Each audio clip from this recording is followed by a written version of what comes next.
नमस्कार साथियों, स्वागत है सम्यक साइंस में। लगातार सोशल मीडिया पर फेक न्यूज फैला रहे कि डेरेस के शिलालेख में हिंदू शब्द आया। ऐसा सोशल मीडिया पर फेक न्यूज फैला रहे। इन ब्राह्मणों ने लगातार बोडो के विहार पर यूनिवर्सिटीज पर कब्जा किया था, जिस हिंदू शब्द के लोग बात करते हैं, और उन्हीं के ग्रंथों में हिंदू शब्द सिरे से गायब है। ना इनकी गीता में हिंदू शब्द आया है, ना वेदों में, ना पुराणों में, ना उपनिषद में। फिर भी ये चुटियाधारी लोग हिंदू शब्द को प्राचीन साबित किया जा रहे हैं। ये लोग बताते कि हिंदू शब्द बुद्ध से पहले था। सबूत की बात करें तो ये बताते कि डेरेस के शिलालेख में हिंदू शब्द आया है। मैं आज आपको डेरेस के सभी शिलालेख को दिखाने वाला हूँ और आपको बताने वाला हूँ कि डेरेस के किसी भी शिलालेख में हिंदू शब्द नहीं आया है। हमें बताया जाता है कि डेरेस बुद्ध से पहले का है और ये सारे इंस्क्रिप्शन बुद्धा के बाद है। भारत में बुद्धा का टाइम पीरियड 2 है साथियों। श्रीलंका के इतिहास ग्रंथ दीपवंश और महावंश में उल्लेख है कि गौतम बुद्ध ने ईसा से 543 बीसी में परिनिर्वाण यानी कि परिनिर्वाण प्राप्त किया था। गौतम बुद्ध का जन्म ईसा से यानी कि 623 बीसी में हुआ है। कई लिखा है कि बुद्ध का जन्म 663 बीसी में हुआ है।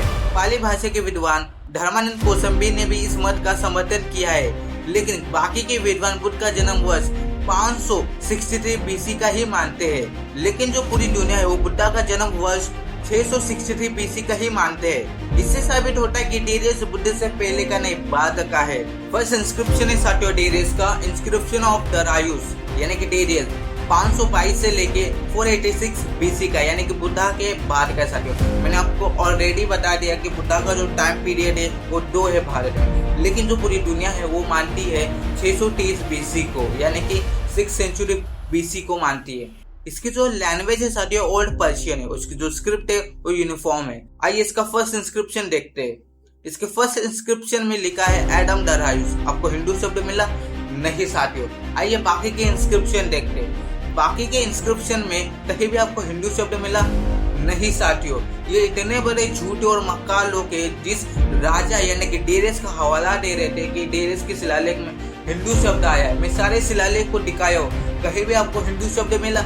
नहीं साथियों। आइए साथियों मैं दूसरा इंस्क्रिप्शन भी दिखाई देता हूँ। साथियों आपको पहले इंस्क्रिप्शन में कहीं भी हिंदू शब्द मिला? नहीं साथियों। ये इतने बड़े झूठे और मक्का लोग हैं साथियों जिस राजा यानी कि डेरेस का हवाला दे रहे थे कि डेरेस के शिलालेख में हिंदू शब्द आया है, हिंदुस्तान शब्द आया है, हिंदुत्व शब्द आया है। उसी के इंस्क्रिप्शन को मैंने दिखाया साथियों। कहीं भी आपको हिंदू शब्द, हिंदुस्तान, हिंदुत्व शब्द मिला? नहीं साथियों। ये इतने बड़े झूठे मक्का लोग हैं साथियों।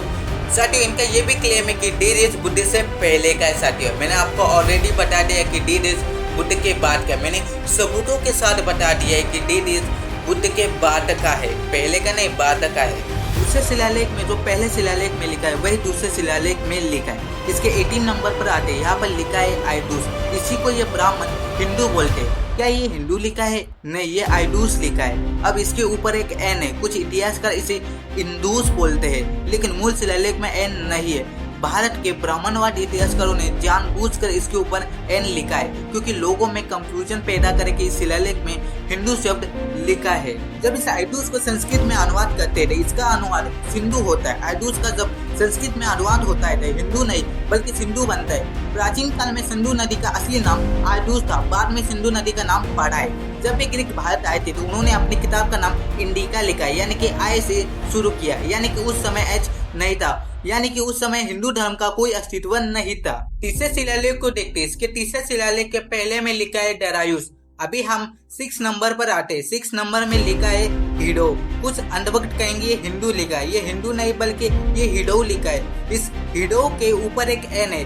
अब कुछ अंधभक्त कहेंगे हिंदू लिखा है। मैंने आपको ऑलरेडी बता दिया कि इस शिलालेख के ऊपर एन भारत के ब्राह्मणवादी इतिहासकारों ने जानबूझकर लिखा है क्योंकि लोगों में कंफ्यूजन पैदा कर सके ये हिंदू लिखा है। मूल शिलालेख के ऊपर एन नहीं है। जब इस शिलालेख को हम संस्कृत में अनुवाद देखते हैं, इसका अनुवाद सिंधु होता है यानी कि from India district on the Indus, यानी कि सिंधु किसी डिस्ट्रिक्ट का नाम है। जिस राजा यानी कि डेरेस का ये लोग हवाला दे रहे थे कि उसके शिलालेख में हिंदू शब्द आया है, मैंने उसी के शिलालेख को दिखाया, कहीं भी हिंदू शब्द नहीं आया है। साथियों इस वीडियो को ज्यादा से ज्यादा शेयर कीजिए, हर भारतीय को अपना एक्चुअल इतिहास पता चले। मैं मिलता हूँ अगले वीडियो में, तब तक के लिए नमो बुद्धाय।